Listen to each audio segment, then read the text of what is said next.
যুবক ছেলেপেলেরা আমাদের কাছে প্রশ্ন করে, মেসেঞ্জারে প্রশ্ন করে, হোয়াটসঅ্যাপে প্রশ্ন করে যে ভাই আমার প্রেমিকা অনেক পরহেজগার, 5 ওয়াক্ত সালাত আদায় করে, পর্দা করে, ফজরের সময় আমাকে ফোন দিয়ে ঘুম থেকে ডেকে দেয়। যুবক, তুমি ধোকার মধ্যে আছো। তুমি যে কত বড় ধোকার মধ্যে আছো, তোমাকে আমি আমার ক্লাসমেট বন্ধু, ক্যামেরুন নামে পৃথিবীতে একটা দেশ আছে দক্ষিণ আফ্রিকার, আফ্রিকান কান্ট্রিগুলোর মধ্যে একটা দেশ আছে ক্যামেরুন। সেই ক্যামেরুন দেশের একজন ছেলে নাম নানজুম, অনার্স শেষ করে আমাদের সাথে মাস্টার্সে চান্স পেয়েছে, ভালো মেধাবী ছাত্র। তো আমি তাকে একদিন জিজ্ঞেস করতেছি, তোমাদের এলাকায় তোমাদের দেশে মহাব্বাহ আর ইশকের প্রচলন কেমন?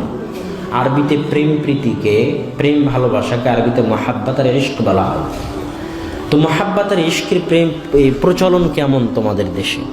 তো সে খুব ক্ষিপ্ত হয়ে গেছে। আমি বললাম, লেশ তাগজাব, কেন তুমি রাগান্বিত হচ্ছ? আমি তো এমন কোনো কথা বলিনি যেটা রাগ করার। তো সে বলতেছে যে তুমি ইসলামের অপমান করেছো। বললাম, আস্তাগফিরুল্লাহ, নাউযু বিল্লাহ, আমি আল্লাহর নিকটে পরিত্রাণ চাই, আমি কেন ইসলামের অপমান করব? এটা তো হতেই পারে না, অসম্ভব। তখন বলতেছে যে তুমি কি জানো না যে ইসলামের পরিভাষায়, ইসলামের দৃষ্টিতে, ইসলামের সংজ্ঞায়, ইসলামের দৃষ্টিতে, ইসলামের সংজ্ঞায়, ইসলামের পরিভাষায় বিবাহের বাইরে যত সম্পর্ক আছে, বিবাহিত অবস্থায় হোক, অবিবাহিত অবস্থায় হোক, বিবাহ বহির্ভূত, বিবাহের বাইরে যত সম্পর্ক আছে, সব সম্পর্কের নাম ইসলামের দৃষ্টিতে জেনা। কথা মনে হয় বুঝাতে পারি। তো যেই সম্পর্কের নাম ইসলামে জেনা, তুমি কোন সাহসে সেই সম্পর্ককে প্রেম ভালোবাসা বলো? তখন তো আমি চমকে গেলাম যে কথা তো ঠিক। এবং আমি আপনাদেরকেও নসিহাত করব যে যুবক তার প্রেমিকাকে বিবাহ করতে চাই, তাকেও নসিহাত করব যে তুমি এটা বলো যে আমি যার সাথে প্রেম করি এটা মিথ্যা কথা, এটা বললে ইসলামের অপমান হবে। তুমি বলো আমি যার সাথে জেনা করি তাকে বিবাহ করতে চাই। আল্লাহ কোরআনে বলে দিয়েছে, আল্লাহ সুবহানাহু ওয়া তাআলা কোরআনে বলে দিয়েছে, আল খাবিসুনা লিল খাবিসাত আত তাইয়িবুনা লিত তাইয়িবাত। যারা জেনাকারী তারা জেনাকারিনীদের জন্য, যারা পবিত্র তারা পবিত্রদের জন্য। আল্লাহ বলে দিয়েছে তুমি বিবাহ করার আগে এটা বলো আমি যার সাথে জেনা করি তাকে বিবাহ করতে চাই, সেটা তোমার ব্যাপার। কিন্তু তুমি এই ধোকায় থাকিও না যে প্রেম করে, প্রেম বললে তো অপমান হবে, জেনা করে কেউ তাকওয়া পরহেজগারিতা অর্জন করতে পারে, অসম্ভব, এটা ধোঁকা। আর একটা কথা তোমাকে বলে রাখি যুবক, যেই মেয়ে বিবাহের পূর্বে পর পুরুষের সাথে, সেটা তুমি হও না কেন, যেই মেয়ে বিবাহের পূর্বে পর পুরুষের সাথে অবৈধ সম্পর্কে লিপ্ত হওয়া শিখে গেছে, সে বিবাহ করার পরেও এই অভ্যাস থেকে বের হতে পারবে না। ইল্লা মান রাহিমা রাব্বি, তবে আল্লাহ যদি কোনো মেয়ের উপর দয়া করে, তওবা করে ফিরে আসে, সেটা আলাদা কথা। কিন্তু স্বাভাবিক গতিতে যে মেয়ে তোমার সাথে প্রেম করতেছে, যাকে তুমি বিয়ে করতে চাচ্ছ, তার এই প্রেম করার অভ্যাস বিয়ের পরেও থেকে যাবে। অতএব বিবাহ হতে হবে অবৈধ সম্পর্ক মুক্ত, তাহলে বিবাহে আল্লাহর পক্ষ থেকে রহমত এবং বরকতের দরজা উন্মুক্ত হয়ে যাবে। 2, বিবাহ হতে হবে যাবতীয় অপসংস্কৃতি, যাবতীয় বেহায়াপনা, যাবতীয় অনুষ্ঠান যেগুলো হিন্দুয়ানি সংস্কৃতি থেকে এসেছে, এই সমস্ত অপসংস্কৃতি থেকে মুক্ত, এই সমস্ত বেহায়াপনা বেলেল্লাপনা থেকে মুক্ত। যুবক, তোমাকে বলছি, 31st নাইট তোমার বাপের পৈতৃক সম্পত্তি হতে পারে, কিন্তু বিবাহ তোমার বাপের পৈতৃক সম্পত্তি না। 31st নাইট তোমার সম্পত্তি তুমি কিভাবে পালন করবা তোমার ব্যাপার। 31st নাইটে যদি গান বাজাও একটা গুনাহ হবে। আর ঈদুল ফিতর, ঈদুল আজহা তোমার পৈতৃক সম্পত্তি নয়, আল্লাহর দেওয়া দিন।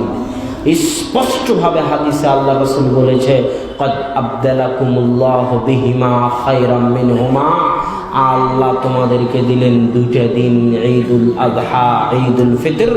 মানে ঈদুল আজহা, ঈদুল ফিতর তোমার বাপের পৈতৃক সম্পত্তি নয়।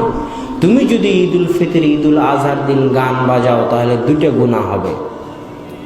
এক, গান বাজানোর গুনাহ। দুই, আল্লাহর দেওয়া দিনকে অপমান করার গুনাহ। ঠিক বিবাহ তোমার বাপের পৈতৃক সম্পত্তি নয়, বিবাহ আল্লাহ রাসূলের সুন্নাত। বিবাহের দিনে যদি গান বাজাও, বেহায়াপনা, বেলেল্লাপনা করো, তাহলে বিবাহের দিনে যদি তুমি গান বাজনা বাজাও তাহলে দুইটা গুনাহ হবে। এক, গান বাজানোর গুনাহ। দুই, বিবাহের মতো আল্লাহ রাসূলের সুন্নাতকে অপমান করার গুনাহ। কথা বুঝাতে পারিনি? বিবাহ আপনাদের সম্পত্তি নয়, এটা আমি বুঝাতে চাচ্ছি। যারা বিবাহ করেছেন, যারা বিবাহ করবেন, গান অন্য দিনে বাজান। অন্য দিনে বাজালে একটা গুনাহ হবে। আর যদি বিয়ের দিন গান বাজান তো কয়টা গুনাহ হবে? দুটো গুনাহ হবে। এক, বিয়ে যে আল্লাহ রাসূলের সুন্নাত, এটাকে যে আপনি অপমান করতেছেন। বিয়ে তো আপনার জিনিস নয়, বিয়ে তো আপনার বাপের নয়, আপনারও নয়।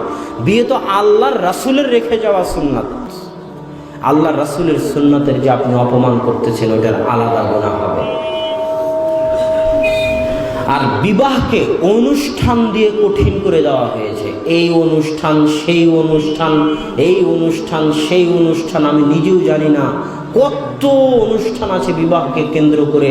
অথচ ইসলামে বিবাহ যত সহজ, সালাত আদায় করাও অত সহজ নয়। সালাত আদায় করতে গেলে দেখা লাগে জামাটা পরিষ্কার আছে কিনা। সালাত আদায় করতে গেলে দেখা লাগে জায়গাটা পবিত্র কিনা, না হলে পবিত্র জায়গা খুঁজতে হয়। সালাত আদায় করতে গেলে দেখা গেলে আমি পবিত্র আছি কিনা, না হলে গোসল করতে হয়, না হলে ওযু করতে হয়। সালাত আদায় করতে গেলে দেখা লাগে কেবলা আছে কিনা, কেবলা ঠিক না থাকলে কেবলা ঠিক করতে হয়। সালাত আদায় করতে গেলে সালাতের পদ্ধতি জানা লাগে।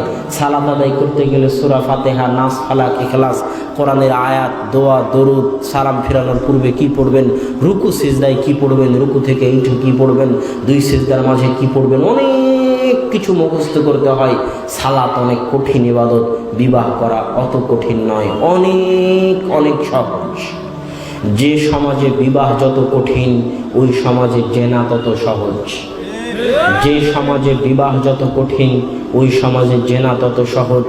যে সমাজে বিবাহ যত কঠিন, ওই সমাজে জেনা তত সহজ।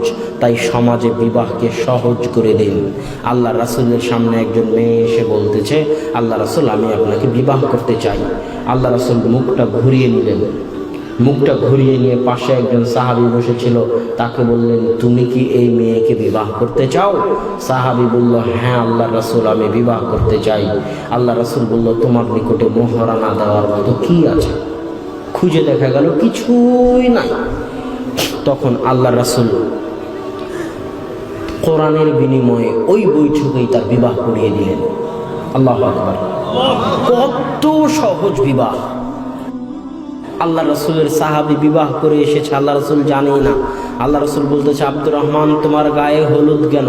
তো আল্লাহ রাসূল, আমি বিবাহ করেছি। আল্লাহ রাসূল জানেনই না তার সাহাবী বিবাহ করেছেন। বিবাহ এত সহজ, বিবাহ এত সহজ, বিবাহ এত সহজ।